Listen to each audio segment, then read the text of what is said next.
And welcome to the Hill here on NewsNation.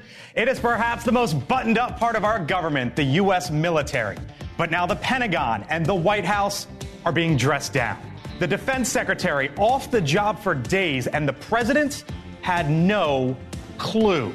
Coming up, what both are saying today as Lloyd Austin continues to recover in the hospital. Plus, what is Washington going to do about the Boeing 737 MAX 9 after a door flew off mid-flight? We'll speak with a father whose daughter died in a 2019 Boeing crash about what he is asking of Congress. And explosive allegations involving Donald Trump and Bill Clinton. The latest batch of Jeffrey Epstein documents are out.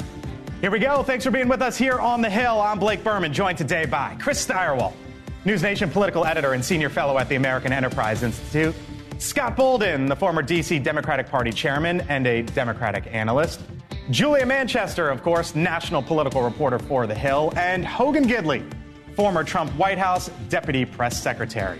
The Hill on NewsNation starts right now.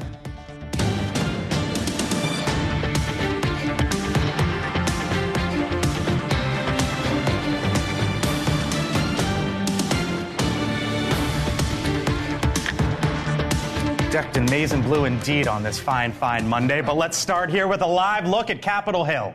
As we learned over the weekend that President Biden will give his State of the Union address on March 7th.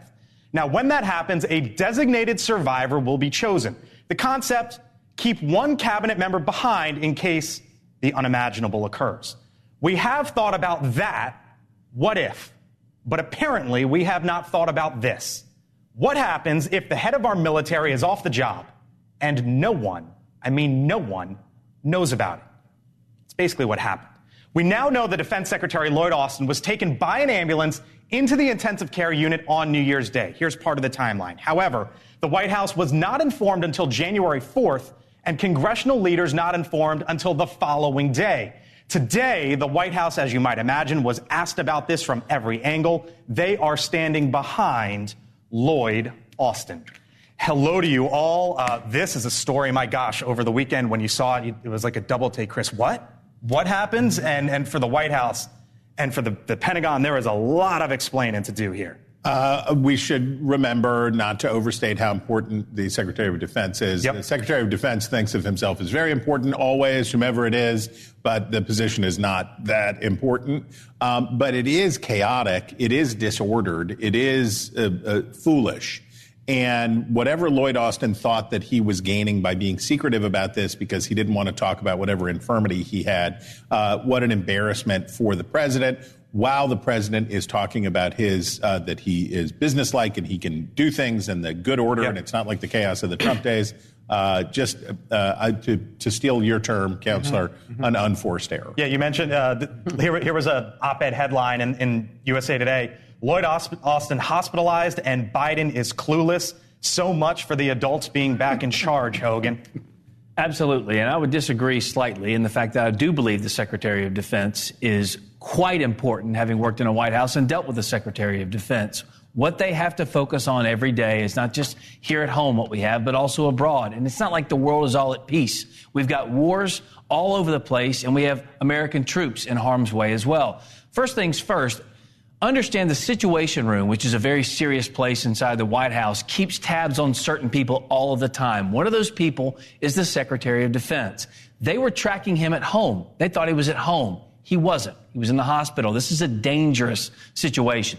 Secondly, with him out and Kathleen Hicks, the number 2, not notified either, there's no nuclear capabilities, connectivity with the Secretary of Defense either. Also a serious problem. And third, and this is more political, I would say, but also it's reality, and that is what you have done now with trustworthiness, what you have done now as an administration, is you have basically lost the confidence of the President of the United States, the military, and most assuredly the American people, because the people on the ground get their information, get their orders from the Secretary of Defense. With him incapacitated, it's more than silly, goofy, and a mess up. It's flat out dangerous. How do you defend the president here, Scott? Can you? I don't think so. I think it's an embarrassment. If I woulda, coulda, shoulda. I agree with you. It just feels very dangerous. At the same time, None of the possibilities of disaster occurred. Error in judgment, but the president is sticking behind him. I got to believe President Biden knows something that the rest of us don't know or aren't being. There's a pre-existing relationship there with Beau Biden and Lloyd Austin, and I think there's a confidence. That's true, but he's sticking behind him. It's an embarrassment, if you will, but nothing bad happened. Thank God. You know the last thing you hear before you get canned in Washington is what? That he enjoys the full support of the president. Julia, it is wild. It is wild to me, though. That's a retiring round. It is wild to me that we have this concept of a designated survivor. Right. I mean, it's like a science fiction movie, right? That we do this on, for the State of the Union address.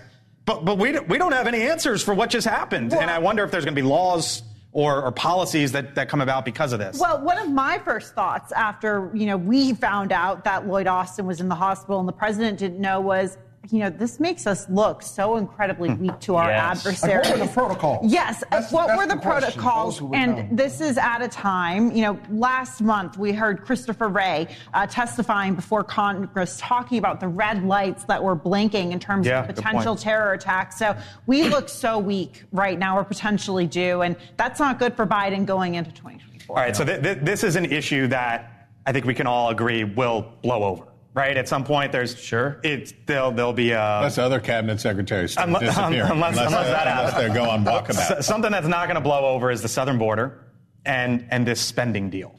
Right now, by the way, we are awaiting the DHS Secretary Alejandro Mayorkas. Is he speaking now, Joe?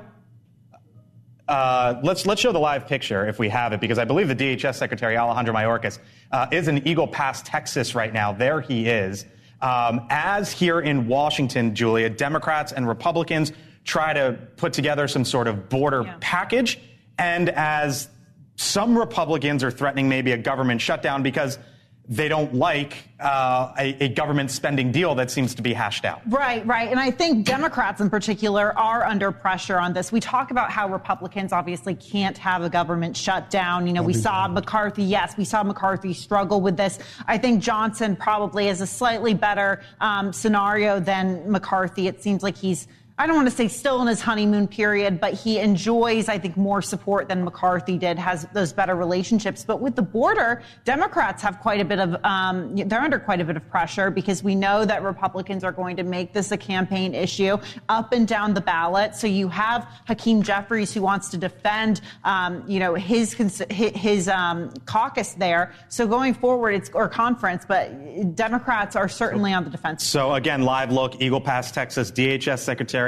Alejandro Mayorkas there right now. Chris, set the stage for me with him speaking at the southern border. So the Republicans want to impeach him. And get a deal done. So you have this back and forth with Biden. So Biden, on the one hand, has a faction in his party that wants him to aggressively confront House Republicans and go to war. And there are Democrats I talked to today who were not happy that Biden came so quickly to terms on the framework of a spending deal. And they think they ought to push Republicans at the edge because, Julia, while you are quite right that Johnson is in a better position than Kevin McCarthy, talk about damning with faint praise. So it's tough and tight for the Republicans. You have Mayorkas, you have the Hunter Biden contempt measure coming forward later this week. You have Biden's impeachment inquiry, and you have all of this coming to a head on one side. And on the other side, you have Biden, who's trying to get a deal. He wants to get a deal on the spending, but he also wants to put together a Ukraine, Israel, and border package to put through. It's very fraught stuff. Hogan, I wonder, when you look at Alejandro Mayorkas there at the southern border, you think what?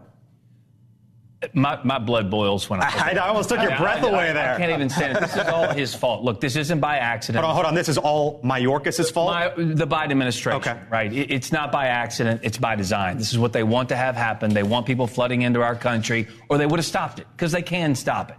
When you see what it's doing to our local communities, with fentanyl killing more people in this country, it's the number one killer of 18 to 45-year-olds. It can all be stopped. These deaths, these robberies, these murders, these homicides, the DUIs, They're all 100% preventable because people who don't have the right to be here shouldn't be here. The administration can fix all of this. They just won't do it because they want them in the country. But it's not because they want that. I wish you would take that back because I will we're all not. Americans. It's obvious. And our policies about catch and release versus housing kids in cages to take them from their parents or holding these immigrants who have a right to come here legally and give them a path of citizenship, we're not holding them in Mexico. Now, granted, this is what you get when you do catch and release on the Biden policy. They should have been more prepared with more resources and more human resources. But the fact of the matter is no Democrat or Republican wants fentanyl here, wants terrorism here, doesn't want a safe border. And it's irresponsible for the GOP to say that because you're disagreeing on policy. The results are awful. I agree with you. But you're disagreeing on policy, and you can't get indicted or impeached because our policies aren't working. Well, a lot of the laws that are in place are just ignoring outright anyway. So they're not even enforcing the laws they're supposed to be enforcing. Look, we want the border closed. Trump ignored a lot of laws, we want the border closed. He certainly got impeached over it. We want the border closed. They want it open. It's obvious because you can fix it right now. We want them to have a pathway to citizenship. You don't want those black and brown people coming across the southern border. Hold on one second. You don't. This isn't a race issue. I didn't say it was a race issue. You just said black and brown people coming across the southern border. Doesn't want them coming across the border. We let in a million people in this country. Shut it down, and that means keeping those black and brown people out. A million people come into this country legally every year. The GOP has to deal with that. These people are letting in hundreds of thousands per month across the southern border. The Obama administration... Giving them a pathway to citizenship. Julia, Chris, jump in here. Mexico. I'm not jumping in anything. But I will say you have here a nice microcosm of why we can't have nice things in the United States of America and why even though 70% of Americans basically agree on immigration. So we have broad consensus in the United States on immigration, which is strict enforcement combined with a pathway to citizenship for those who are here illegally and haven't committed other crimes. Real quick. We can't have it. Does the GOP believe in giving those immigrants here illegally a pathway to citizenship? Well, I don't speak or no? I don't speak for the GOP, but I guarantee you're here. Let me ask Congressman Pete Sessions, Republican from Tennessee, from Texas rather, joining us now. Congressman Sessions, thank you for being back here to the Hill on News Nation. Appreciate it, sir. First time this new year. Happy New Year. As you listen to what you just heard there between Hogan Gidley and Scott Bolden, I'll just open it up and turn it to you. Well, there's a lot to be said on both sides, and everybody on this channel wants it to be a bipartisan issue of we agree with a whole bunch of things. But here's the bottom line. 65 members of the Republican conference went down last Thursday to Eagle Pass, Texas. I'm a Texan, it's a couple hours south of me. We went. There had been some 3,000 people a day that were coming across for several weeks. It was flooded completely with people, overrun, unsustainable. When we went, the cartels shut it down to less than 50. They did not want that to be the national narrative. They wanted us to show up, and it wasn't that way. The same thing is true of this administration, that will show up, and there will be no one there. The bottom line is the people who live there are overrun. They are overrun, and they have said, please quit funding all these migrant centers. When you so what are you going to do about it? Well, it's real simple. You can say to people, please do not come, and we're going to ship you back. Remain in Mexico. Could be for Mexicans or for others. Could be the policy. You could send people back. You could say, as has previously been really the law and the way things were done, if you're going to claim some sort of legal status to come in, you've got to do it from another country, the country presumptively where you're from. We are now bringing in about 11 million people that would have come in 3 years. We cannot handle this. The amount of money that is being spent to take care of these people comes directly out of money that was designed for military veterans.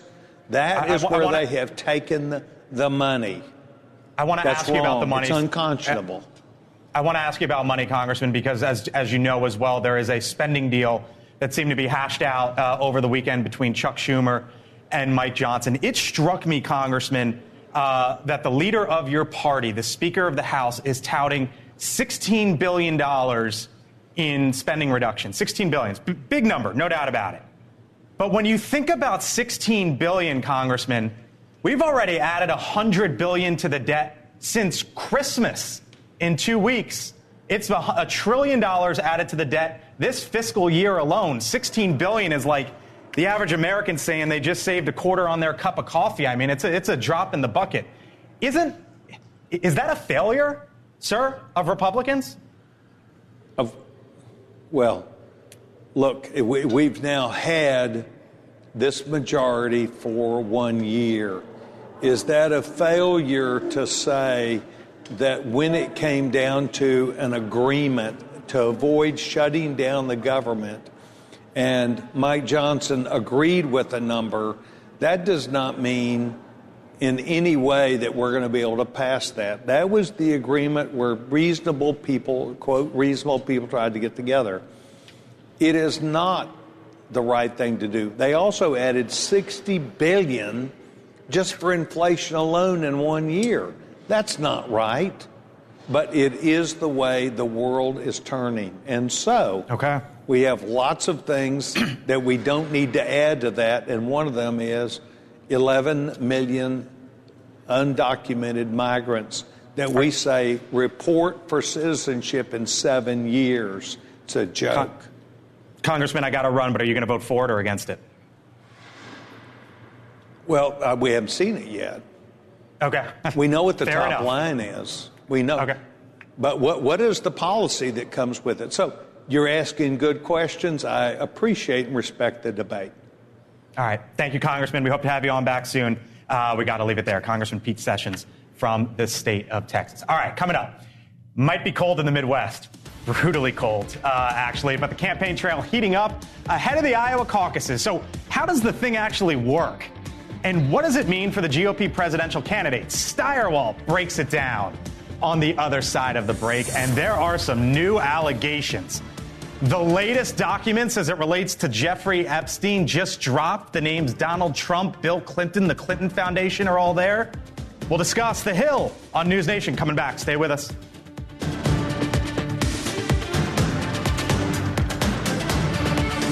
Payroll makes running payroll easy, and its U.S.-based customer service is there for me when I have questions, after hours, and even Saturdays. Visit yourpayroll.com/switch and get up to 6 months free and find out what makes us different. Because small business is our business. These are the Democratic presidential candidates the other networks don't want you to hear from. Join NewsNation for an exclusive presidential forum. Democratic candidates Dean Phillips, Marianne Williamson, and Cenk Uygur. Friday on Dan Abrams Live. All right, welcome back here to The Hill on NewsNation. So one more week to go, one more week for candidates to race across Iowa, one more week until Iowa voters kick off the 2024 election. So what do you need to know about Monday night? Steyerwalt here to break it all down. Chris? Oh, I don't know if I can take the pressure, but yes, let's do that. Let's explain Iowa, which is weird. And I love you, Iowa. I do. And I'm looking forward to being back. But it's a very weird way to start the presidential selection process for the greatest republic in the history of humankind. So let's get the basics first. It's not an election, it's a caucus. At 1,670 precincts around the great state of Iowa, from the Missouri River Valley to the Mississippi River Valley, they will hold these gatherings. Some will be very small. Some will be large. Some will be in windblown corners of the 99 counties, and some will be in relatively large metropolitan areas. What happens when you get there? Well, first thing, you got to get checked in. Now, who can vote? Who can participate as any registered Republican? But you know what makes it more complicated? You can change your registration that day. Mm-hmm. So that all of these volunteers and all of these 1,670 locations are going to have to first do this sort of election procedural work. Then it begins. What happens? You hear speeches. And the candidates, sometimes the candidates themselves, but usually a designee from the campaign, will go and give a talk about here's why you ought to support so-and-so and here's why you ought not support so-and-so. Then, after all of that is done, can you imagine this? After all of that is done, you then get a blank slip of paper. Most places don't have printed ballots. You get a little blank slip of paper, and then you write the name on there. You write Bolden. You say, I want Bolden, and you write it down. You fold it up. Is it a Republican? Who could resist you? And then you hand in your slip to folks sitting at a table, these same volunteers sitting at a table, where they're going to sort those out and count them up. What could go wrong, right? In some of these places, you're talking about 600 or 700 voters. When you're in Polk County, when you're in Metro Des Moines, when you're in Cedar Rapids, when you're in the larger places, some of these places are going to be big. We're going to be up late waiting for this to come in. Now, look at this. Here's the forecast for Iowa on caucus night. Yeah, don't me. You'll be back in a warm studio here. I will be freezing my caucuses off out in the windswept plains of Iowa. You see there, Cedar Rapids, a low of 10 below. There's snow in the forecast. So when I say it's weird, I want you to ask yourself a question. What would it take for you to go out on a freezing January night and spend 3 hours in a school gymnasium talking with other weird people to do this? This is a very specific subset of the election. One of the things I really love about Iowans is they take this seriously, and they do turn out, and they do go, but you've got to be committed. Who's going to win? Donald Trump. Okay, duh. But by how much and where? Take a look at the map. These are the results from 2016.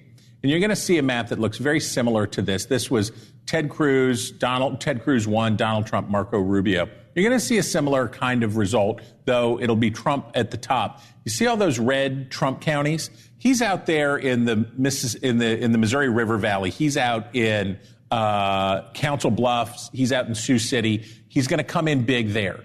And where you see Marco Rubio, that's going to be Nikki Haley country. Those are educated, affluent, suburbanite, blah, blah, blah, blah, blah. And where you see Cruz, that's where you're going to see Ron DeSantis country, which is the in-between. So that's what you can look for on election night, as well as me being very cold. That's what you can look for on caucus night a week from today. Starwalt breaks it down. Chris, I have a question for you. So we talk about the weather, and we talk about how weather impacts turnout all of the time. Does freezing weather, hurt or help Donald Trump? Good question. So Trump has the absolutely maniacal, maniac MAGA core that they will eat a Coke bottle to go support Donald Trump.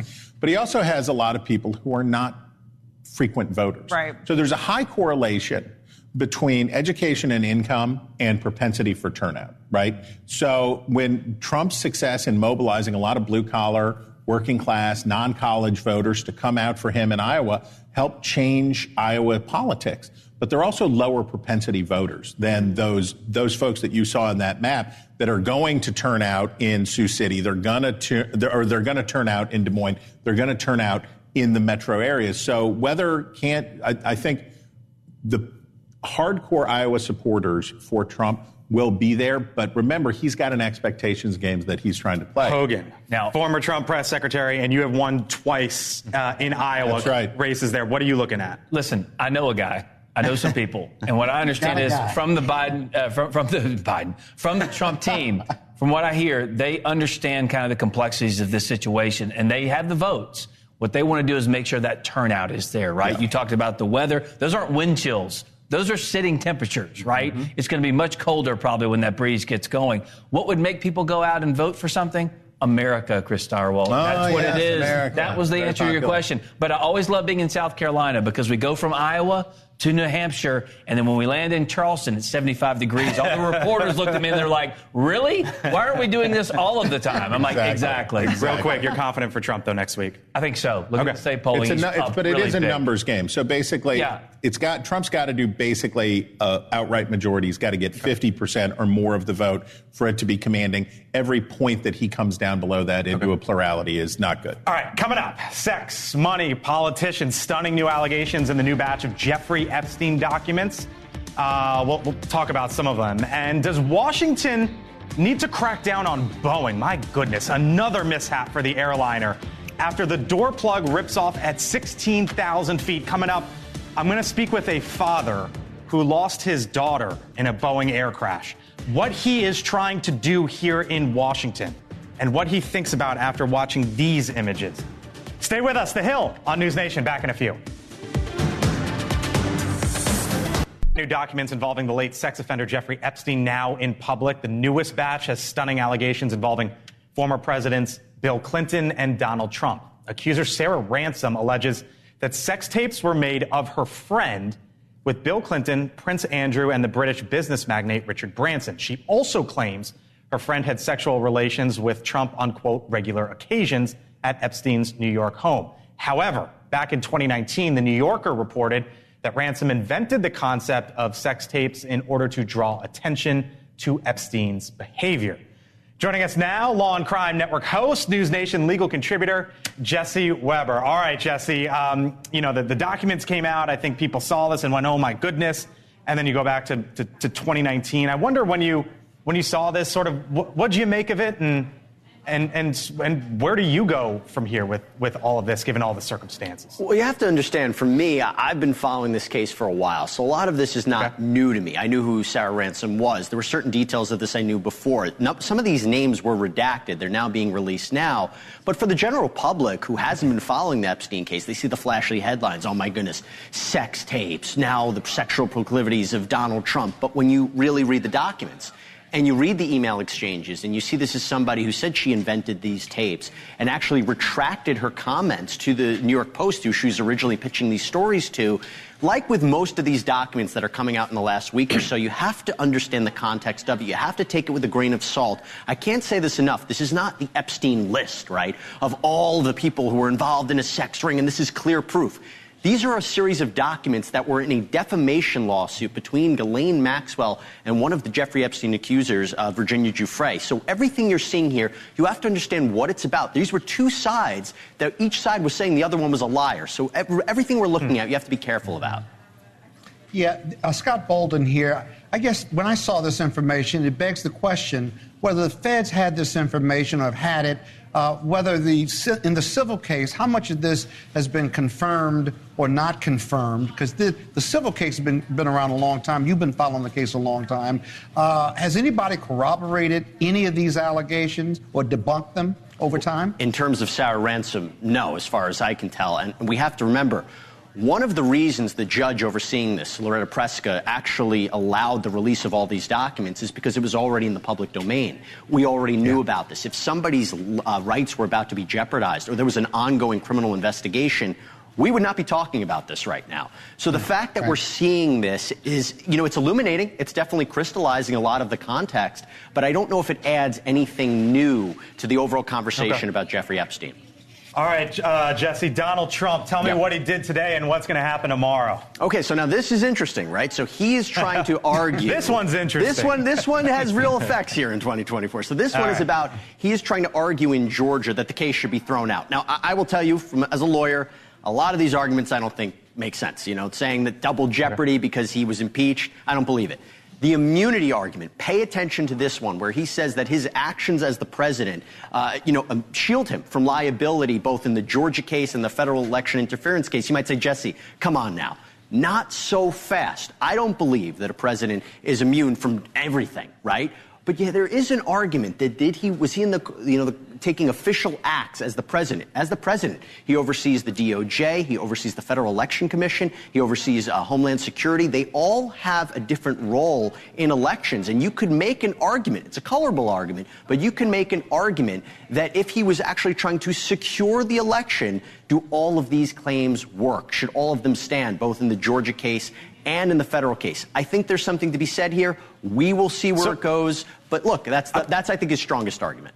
I'm curious, Jesse, then, if you could represent the former president or be Jack Smith, Fani Willis, what case would you rather, what side would you rather be on? I've always said the federal election interference case. I thought the Georgia case was a bit redundant. I actually think that it was a little bit tainted by political conflicts. So I would always say go with Jack Smith. I mean, look, I'm not in any part of these prosecutions. I think for him, the classified documents case, that's the one you really have to look out for more than any of them. I think that's the straightforward case. Okay. All right. Jesse Weber. Thanks, buddy. Appreciate it. We'll you guys. Get back soon. Thanks. Yep, you too. All right. Meantime, President Biden today visited a historic black church in Charleston, South Carolina. Now, during his speech, the president took a jab at former President Trump and Nikki Haley over their recent comments about the Civil War. Well, let me be clear. For those who don't seem to know, slavery was the cause of the Civil War. There's no negotiation about that. All right, so he says there's no negotiation about that. The president referring to Donald Trump when he was asked about it, and the former president said this.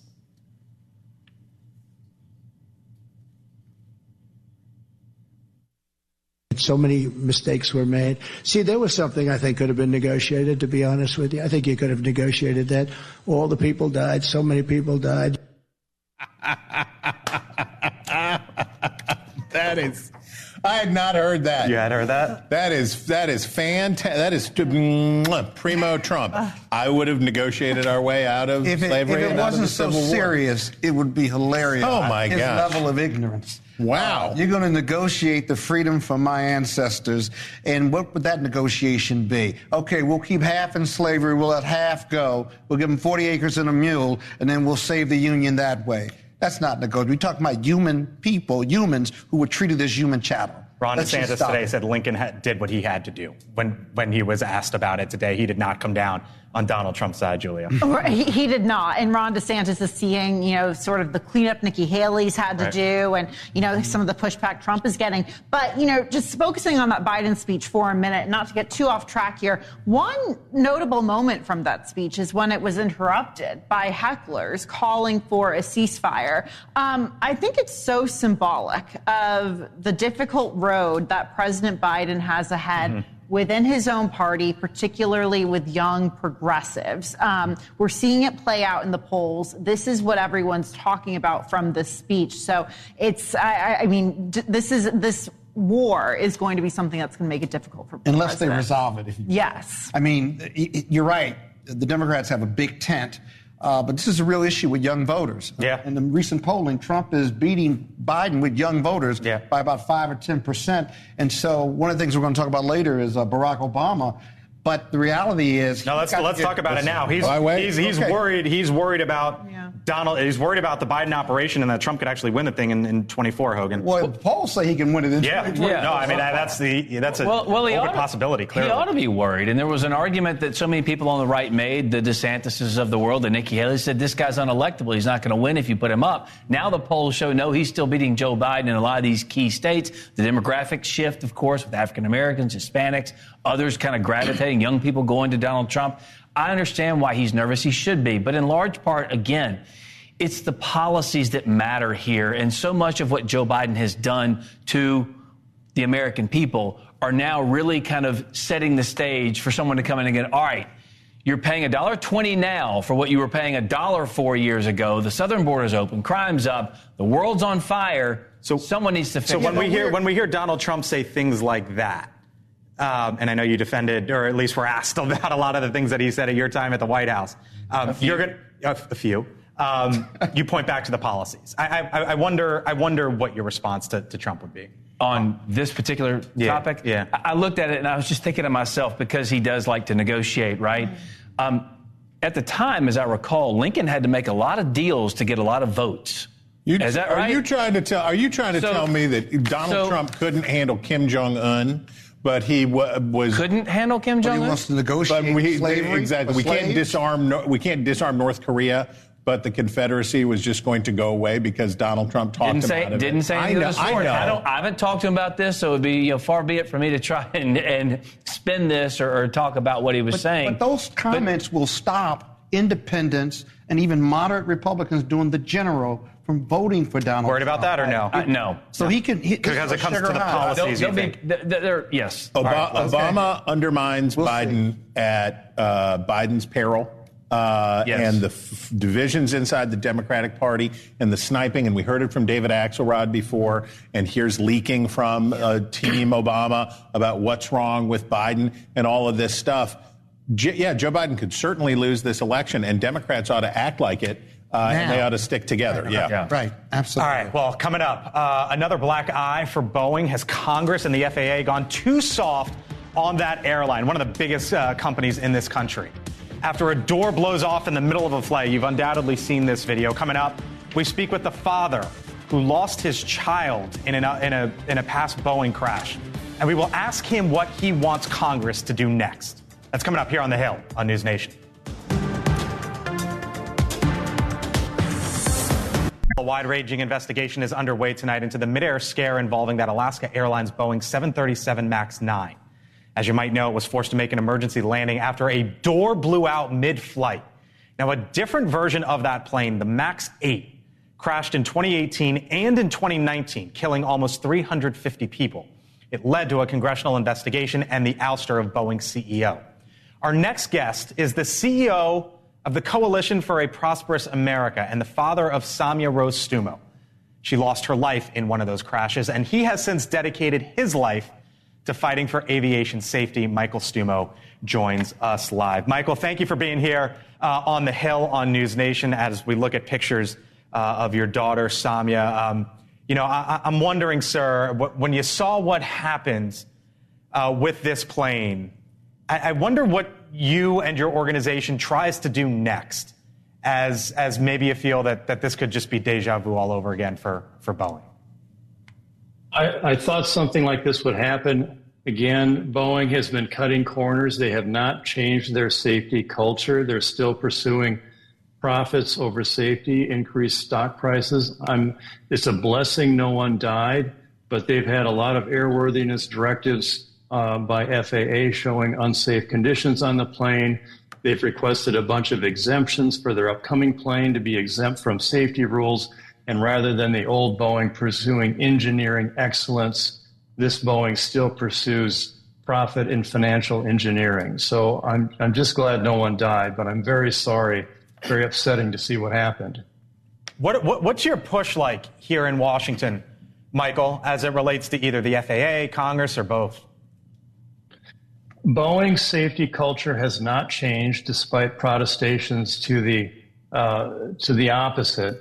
Board member, now CEO David Calhoun, lied to the public, saying this board, after the Lion Air crash, that the board safety committee looked at this, the problems with the Indonesian MAX 8, and everything's fine. Muhlenberg, then CEO, lied, was later ousted. He lied several times, as the SEC fined him for doing. Mike Delaney, the chief safety officer now at Boeing, has been, he oversaw the MAX development, and now he's the chief safety officer of all things of Boeing, lobbying against safety rules to make safety rules worse in Washington and Congress. Congress needs to do a comprehensive investigation. If you see mere hearings, they're only for show. They need a full investigation. Maria Cantwell, the chair of the Senate Commerce Committee, and Ranking Member Cruz need a full investigative team on this. She's from Washington. He's from Texas. Right. And Sam Graves, the chair of the House Transportation Committee, along with Rick Larson, whose district contains more Boeing employees than any other in the nation, also need to investigate. NTSB, National Transportation Safety Board, cannot be relied on as the exclusive source. They freeze out all information. They're slow. We got to have Congress do it. We wouldn't have found out what happened before if we hadn't. You want to get the White House involved at all? Or do you think they should, would be a better question? The White House should be asking for an investigation, too. They have jurisdiction of the FAA, but as Congress that really needs this, they need investigative teams, people who know how to do it like before. And that's how it happened before, to really show that the test pilots at Boeing said they're Jedi mind tricking the FAA. They're like dogs watching TV. Those types of, the NTSB just clamped down on information, and they can't be trusted for this. You know, Michael, I was just given a statement from Boeing. They say safety is our top priority, and we deeply regret the impact this event has had on our customers and their passengers. I wonder what you would say to that. It's the first time they've ever said passengers. They've always talked about the aviation companies, and they never apologized to us directly until we shamed them. My wife, Nadia Milleron, shamed Dennis Muhlenberg into doing it in a Senate hearing. But they've got to not just pledge safety excellence. They have to do more than rearrange the deck chairs like they've done. Michael, we appreciate the time. I could only imagine the difficulty for you to speak about this and to see something like this happen. But I'm sure talking about it, I hope it brings you some comfort knowing that at least maybe there will be answers at some point down the line. Michael Stumo, we got to leave it there. But thank you, sir. We appreciate it. Thank you. Yes, of course. Elizabeth Vargas, come on in. Elizabeth, good to see you. Tough, obviously. You can only imagine what that father is going through and seeing this episode. But there are lots of questions for Boeing and what Washington may or may not do about it, and really how they've handled this over the last few years. Well, Boeing has had, listen, the 737 MAX line has been plagued with serious issues since its inception. We had those 2 crashes killing a total of 346 people, which led to the groundings of all the MAX 8s and MAX 9s worldwide for nearly 2 years. And then last year we had issues. There was an alert that went out that there might be something wrong with the assembly, check the planes. Now we've got this, and we're already finding, United Airlines is reporting, they've already found several problems in their early inspections of the MAX 9s with the same bolt system. So there's been, this has just been plagued. There is a problem. There's been a lot of deep reporting and documentaries done on the culture at Boeing and that push for profits, as that father was just telling you, at the expense of safety. And this raises real questions. And you're right. And your last guest was right.